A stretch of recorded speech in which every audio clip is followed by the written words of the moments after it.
सुबह में थकान, दोपहर में आराम की तलाश, रात में नींद की प्रॉब्लम। ये है बेबसी, लाचारी, मजबूरी एक थायराइड पेशेंट की। 4 करोड़ 20 लाख लोग, हर 10 में से एक इंडियन इस बीमारी की लपेट में। थायराइड फेलियर, जी हाँ, हाइपोथायराइडिज्म, जिसका सीधा असर हमारी सेहत और हमारे जीने की गुणवत्ता या क्वालिटी ऑफ लाइफ पर पड़ता है। दोस्तों, मैं डॉक्टर रफ़ीक, फिजिशियन और डायरेक्टर पल्स हॉस्पिटल नांदेड़, थोड़ी ही देर में आज आपको बहुत सारी मालूमात देने वाला हूँ हाइपोथायराइडिज्म इस बीमारी के बारे में। इस वीडियो को आखिर तक ज़रूर देखें और मुझे उम्मीद है कि इससे आपको पूरा लाभ होगा। तो चलिए शुरू करते हैं, लेट्स स्टार्ट।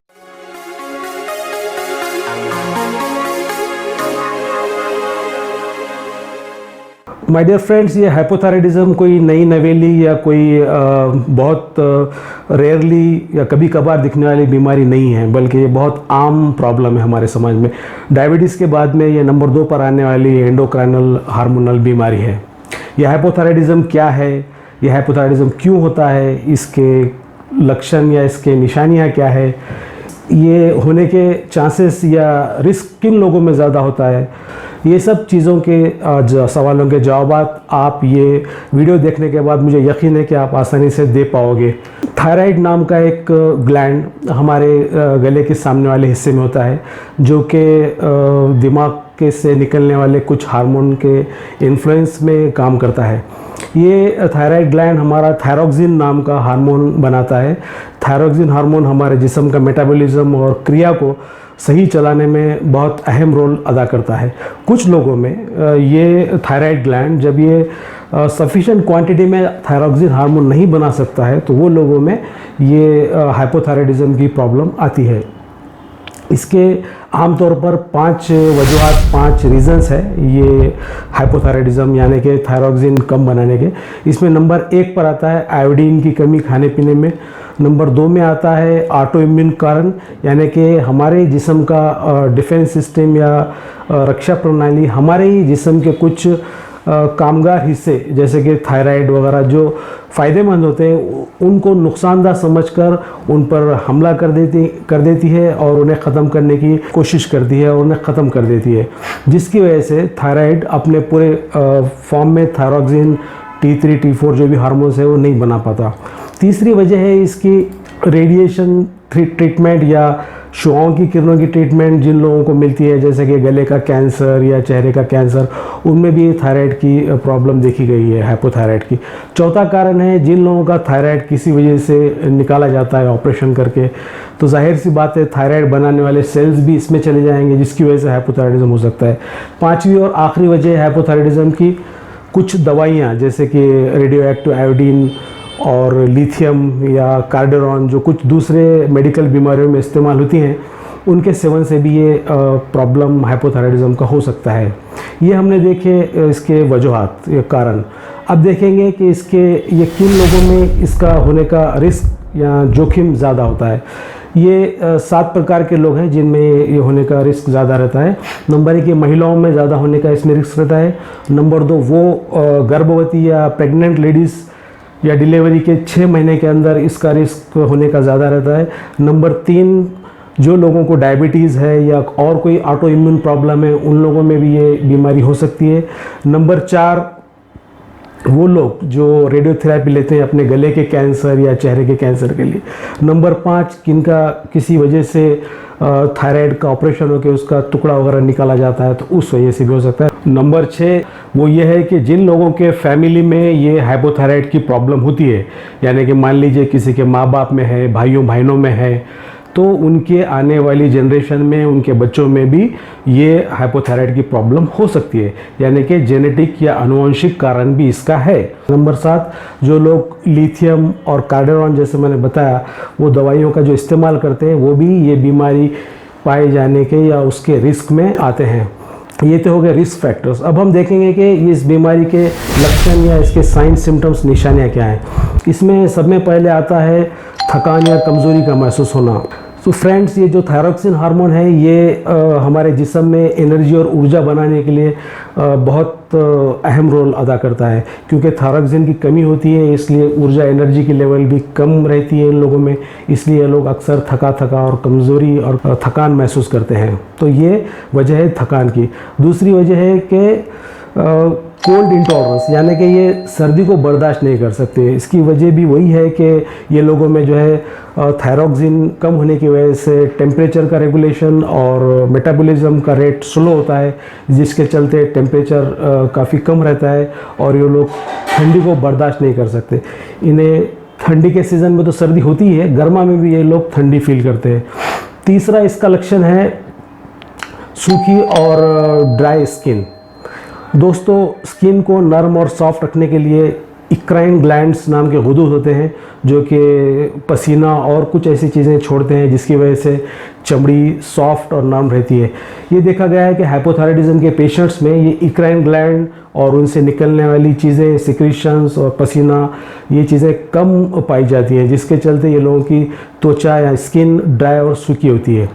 इसका चौथा लक्षण है वज़न का बढ़ना। मेटाबॉलिज्म धीमा होने के कारण ये लोगों में अक्सर ये लोगों की बॉडी, हम जो कुछ भी खाते हैं उससे जो भी एनर्जी मिलती है उसकी कैलोरीज को ये बर्न नहीं कर पाते बिकॉज ऑफ लो थायरॉक्सिन, और जो भी एनर्जी है वो फैट के रूप में बॉडी में जमा होती रहती है।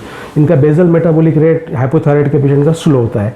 यही वजह है कि ये लोगों का वज़न बढ़ता है, वेट गेन होता है, जो कि काफ़ी बीमारियों की जड़ है आज की डेट में। इसके बाद का पांचवा जो सिम्टम है वो है सूजन का आना। सूजन आने की इसमें ख़ास वजह है कि एक केमिकल सब्सटेंस पॉलीसेक्राइड ग्लाइकोज़ामाइनोग्लाइकैन ये ज़्यादा मात्रा में, ज़्यादा मिकदार में त्वचा में और स्किन के नीचे मसल्स में, सबक्यूटेनियस टिश्यू में जमा हो जाता है। ये पॉलीसेक्राइड की एक खासियत है कि ये पानी को अपने ओर खींचता है बिकॉज ऑफ इसके हाइपरऑस्मोलर नेचर की वजह से। इसकी वजह से इसके इन लोगों के स्किन में और उसके नीचे मसल्स में और सबक्यूटेनियस टिश्यू में पानी भरा हुआ रहता है और सूजन आती है। अक्सर चेहरा, हाथों पैरों पे लोगों के सूजन रहती है। छठी अलामत है आवाज़ का बैठ जाना, आवाज़ का खरखरा होना या आवाज़ में भारीपन आना। दोस्तों, ये आवाज़ जो बनता है ये हमारे गले में लैरिंक्स एक ऑर्गन होता है, उसके अंदर वोकल कॉर्ड्स होते हैं जिनके वाइब्रेशन से हम हमारी आवाज़ निकाल सकते हैं। जब ये सूजन वोकल कॉर्ड्स पर आती है तो ये वोकल कॉर्ड्स परफॉर्म पूरी तरह से नहीं कर सकते अच्छी तरह से, और इसी वजह से इनकी आवाज़ में बदलाव आता है।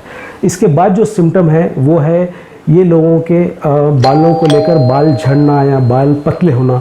हेयर फॉलिकल यानी बाल की जो जड़ है उसकी ग्रोथ और डेवलपमेंट के लिए थायरॉक्सिन हार्मोन बहुत ज़रूरी होता है।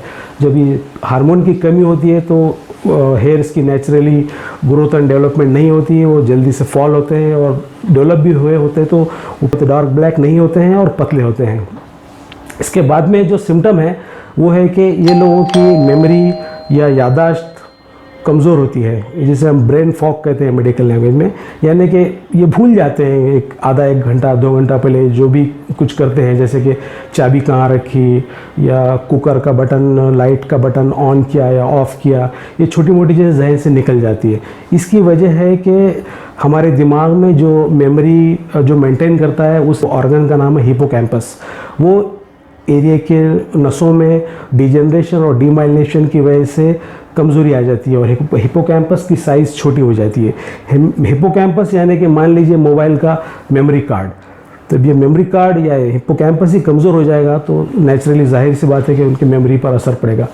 इसके बाद की जो अलामत है, जो सिम्टम है ये लोग जो देते हैं वो है माहवारी को लेकर लेडीज़ में। ये लोगों में देखा गया है कि थायराइड स्टिमुलेटिंग हार्मोन्स की लेवल काफ़ी ज़्यादा होती है, जिसकी वजह से प्रोलैक्टिन हार्मोन और follicular stimulating hormone, luteinizing hormone, जो कि अंडाशय में अंडा बनाने के लिए बहुत ज़रूरी है, ये कम पाए जाते हैं, जिसकी वजह से अंडे या ओवम बन नहीं पाता। यही वजह है कि ये अक्सर औरतें इस बीमारी के बांझ होती हैं, उन्हें इनफर्टिलिटी का प्रॉब्लम होता है, और माहवारी भी ये लोगों की इरेगुलर होती है, या तो ज़्यादा ब्लीडिंग होती है या कम ब्लीडिंग होती है, वक्त से पहले ब्लीडिंग होती है या वक्त पर माहवारी नहीं आती या लेट आती है। ये इरेगुलरिटी सब पाई जाती है। इसके बाद का जो लक्षण है दोस्तों वो है इन लोगों में लेकर नींद की प्रॉब्लम। ये नींद अपने अच्छे से सही मेंटेन करने के लिए हार्मोनल बैलेंस और हार्मोनल लेवल की ज़रूरत नॉर्मल तरीके से होती है, क्योंकि इनमें हार्मोनल इम्बैलेंसेस होते हैं हाइपोथायराइड के पेशेंट में, ये साइकिल स्लीप साइकिल को डिस्टर्ब करते हैं। उसी तरह इन लोगों में कॉर्टिसोल नाम के हार्मोन की लेवल ज़्यादा होती है। नेचुरली कॉर्टिसोल हार्मोन ये ब्रेन स्टिमुलेटिंग और उत्तेजित करने वाला हार्मोन है, जिसकी वजह से ब्रेन स्टिमुलेट होता है और ये नींद लगने में लोगों को बाधा आती है। इसमें बाद में जो लक्षण है वो है ये लोगों में मानसिक या साइकोलॉजिकल प्रॉब्लम्स पाना, जैसे कि डिप्रेशन, एंग्जाइटी वगैरह। इसके एग्जैक्ट कारण का मेडिकल साइंस में अभी तक पता नहीं चला, लेकिन हाइपोथैलेमो पिट्यूटरी थायराइड एक्सिस में हार्मोन के बदलाव की वजह से ये संभावना जताई जाती है कि ये उसका कारण है। आखिरी लक्षण जो देखा गया इन लोगों में वो है खून में कोलेस्ट्रॉल की मात्रा बढ़ना। खून में कोलेस्ट्रॉल निकालने में थायरॉक्सिन बहुत अहम रोल प्ले करता है। जब थायरॉक्सिन की लेवल कम हो जाती है तो कोलेस्ट्रॉल का प्रमाण ब्लड में बढ़ता है, और कोलेस्ट्रॉल बढ़ने से अब सबको पता है कि ब्लड प्रेशर, हार्ट की बीमारियां वो सब होती है। तो दोस्तों ये चंद चीज़ें थी मैंने जो बताई।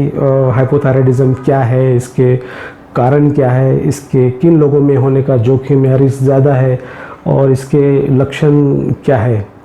तो आज यहीं पर रुकते हैं। अगले वीडियो में मैं आपको बताऊंगा कि इस हाइपोथायराइडिज्म के चुंगल से, इसके शिकंजे से कैसा निकला जाए, इसका क्या इलाज है, और इस बीमारी को कैसे पहचाने, और अगर इसका वक्त पर इलाज न कराएं तो उससे आने वाली मुश्किलात, उसके कॉम्प्लिकेशंस, इस बारे में हम अगले वीडियो में देखेंगे। आई होप कि ये वीडियो आपको पसंद आया होगा। इस वीडियो के बारे में आपको जो भी कमेंट्स करना है कमेंट बॉक्स में टाइप कीजिए, और अगला वीडियो आपको किस विषय पे चाहिए वो भी इसमें मेंशन कीजिए, ताकि हम वो जल्दी वीडियो ले आएँ। इसी तरह इस वीडियो को ज़्यादा से ज़्यादा लाइक कीजिए और स्प्रेड कीजिए, शेयर कीजिए, और हमारे चैनल को सब्सक्राइब करके हमारे यूट्यूब फैमिली के सदस्य बन जाएँ। तो फिर जल्दी मिलते हैं अगले वीडियो में। तब तक के लिए take care, see you, bye, thank you.